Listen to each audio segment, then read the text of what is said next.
Welcome back to MrJayDM. It's been a while. COVID really sucked, but I feel like I'm probably 95% at this point.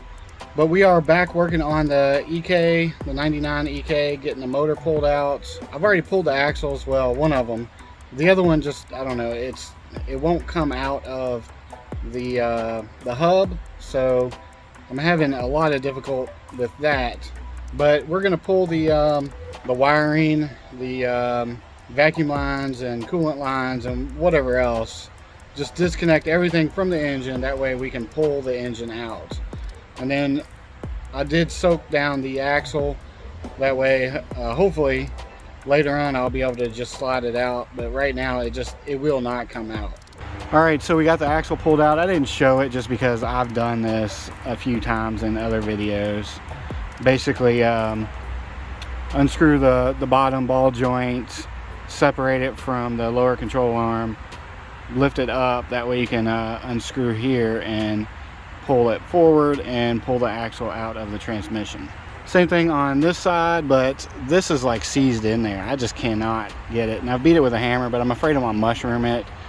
And so I got this to fit in there and hammered it like a million times, but it doesn't move. So we sprayed it with some PB Blaster all around in here, and then on the back side where the axle slides into the hub. So hopefully it'll loosen up. But as of right now, we have to get all of these coolant hoses. Got the bottom radiator hose. There's electrical stuff that's bolted or connected to the engine. The alternator, I want to go ahead and pull the power steering pump and set that to the side. And then the AC condenser or AC compressor, I want to unbolt it and pull it forward a little bit and just like hang it up with some zip ties or something, because I do not want to disconnect the lines to it, because then we have to refill it and all that bullshit, and I don't want to deal with any of that. Then once we get everything connected, then we can pull the engine out and get started on the mini-me swap. I still need to figure out the bolt that broke off. I'll start drilling it, and it slid to the side, and now the hole is ovaled. So honestly, I don't know what I'm gonna do. I think I'm gonna keep drilling it and then get it all out, weld this hole shut, re-drill it, and then tap it. That would be the proper way to do it, but I'm probably not gonna do it the proper way. Let's be real. All right, and because of the weather, it's looking kind of dark and it might rain. I don't think it's supposed to rain, but it looks like it's going to. And I have seen a random raindrop here and there. I might not have enough time to get this complete today, so this video might continue on tomorrow. All right, my tools of choice are a small screwdriver, a pair of channel lock pliers, and needle nose. And on the note of COVID, let me tell you, man, I was pretty sick. My last video where I said I had COVID and it was like day 2. Well, that night I just started feeling awful.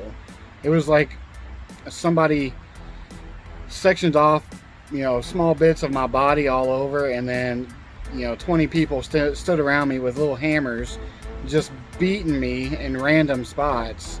And I felt like that for probably a good 3 or 4 days. Just the body aches was just, I mean, it was unbearable. I mean, at one point it was just like, fuck it, you know, just let me die, because it was awful. Let me tell you, it was fucking awful. But once that was over with, then it was I felt like a 300-pound person was just sitting on my chest, and it just breathing was very difficult. I didn't have any like I guess fluids in my lungs or anything like that. I was congested a little bit, but it was mostly in my sinuses, in my head. But I tell you what, it was not fun. And then once you recover, it's like, you know, you have like a week of fatigue, of just every little thing wears you out. You're just tired of just everything. I mean, blowing your nose wears you out. And, you know, swapping the laundry, doing the dishes. It's just every little thing just wears you out. And you're just, you know, you do very little every single day, and then you sleep and sleep and sleep and sleep. So, but I'm glad it's over with. You know, it's whatever now. But during the illness, it was just, I mean, I can remember it's just like, it was like torture, and I just wanted to be over with. It sucked so bad. But I'm all better, and I didn't have to go to the hospital. So here we are, we're back. All right, we got most of the electrical connectors. There's only one, it's the crank positioning sensor, and I think we need to take the timing cover off in order to disconnect that. And we still have to get the lines from the transmission cooler, but all the electrical connectors, everything else is disconnected. The coolant hoses are disconnected. Now I'm going to work on the power steering pump here. I don't know if you can see it, but all of the mosquitoes, they're just flying around everywhere, and I am getting ate up, and it is no fun.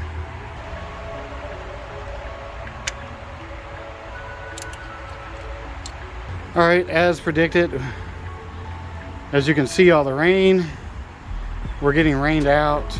So I'm gonna clean up all my tools and get the hood shut, and we'll probably pick this up tomorrow. All right, so while I was cleaning up, the rain stopped. So I'm gonna go ahead and try to get this power steering pump removed and get as much done as I can, because it is supposed to rain tomorrow, and that way I can get as much done as I can, get this video filled and edited and published.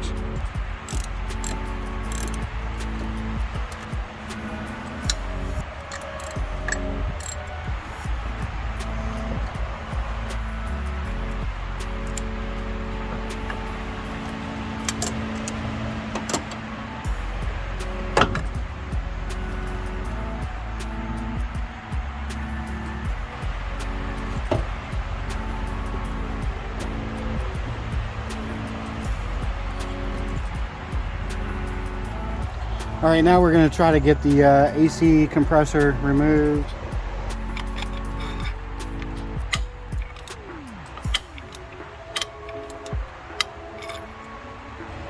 It'll probably be better to get up from underneath. Let's get this tensioner right here.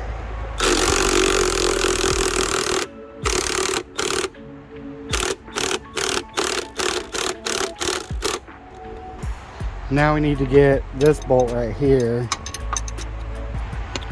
All right, we just loosened this bolt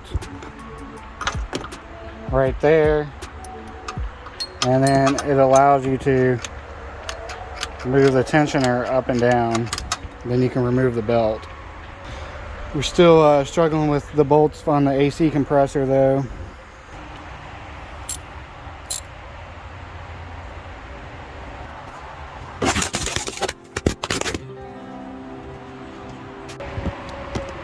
All right, let's try that again.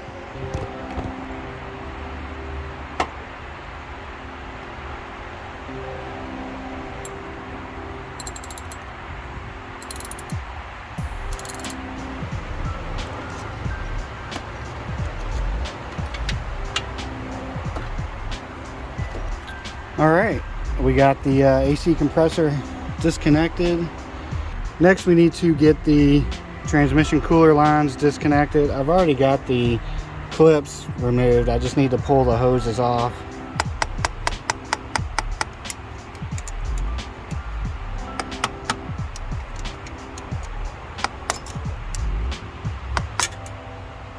All right, we still need to get the crank positioning sensor removed.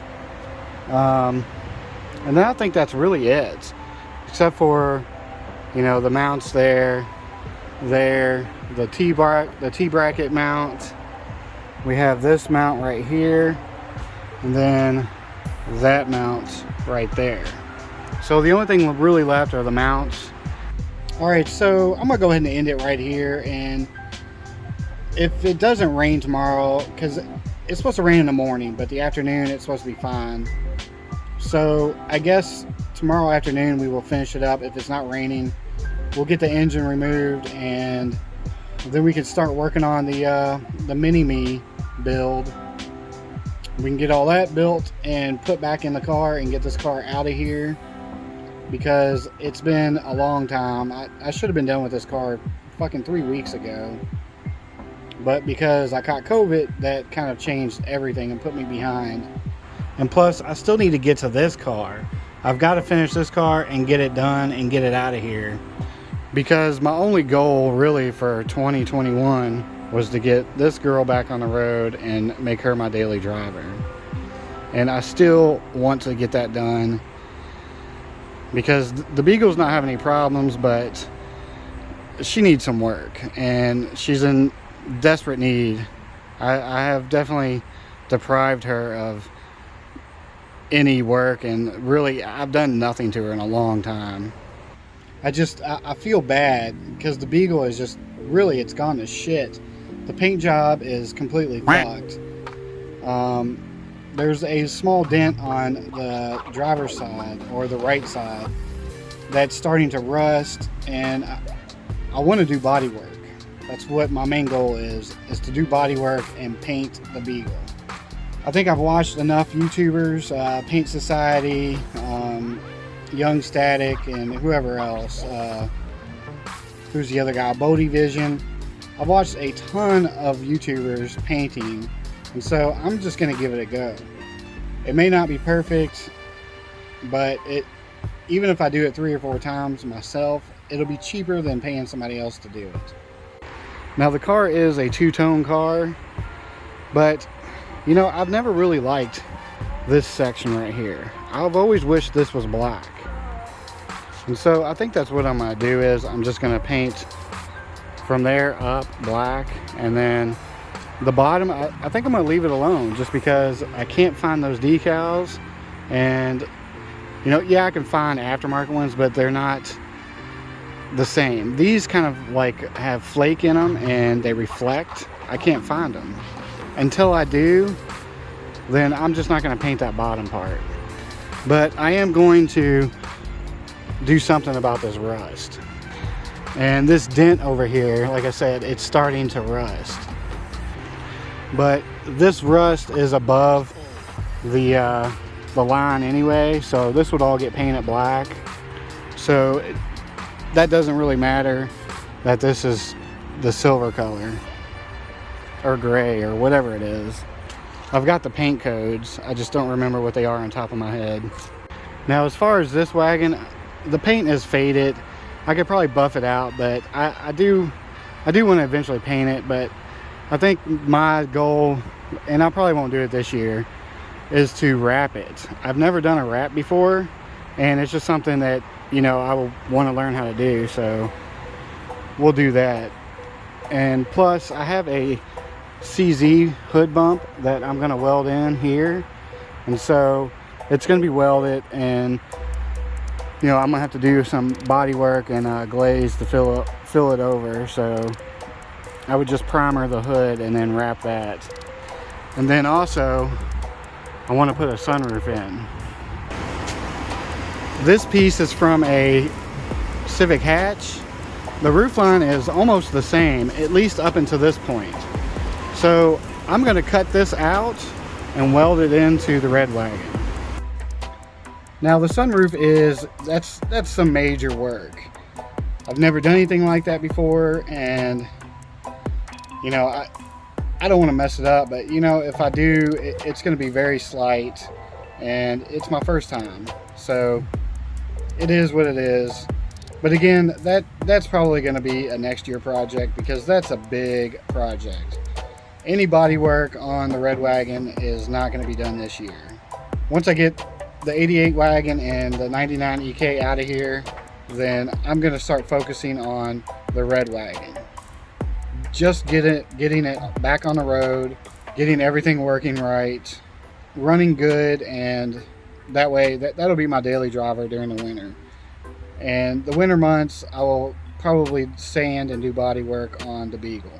But anyway, I've talked enough during this. I think I'm just going to end it here, and we'll pick it up tomorrow.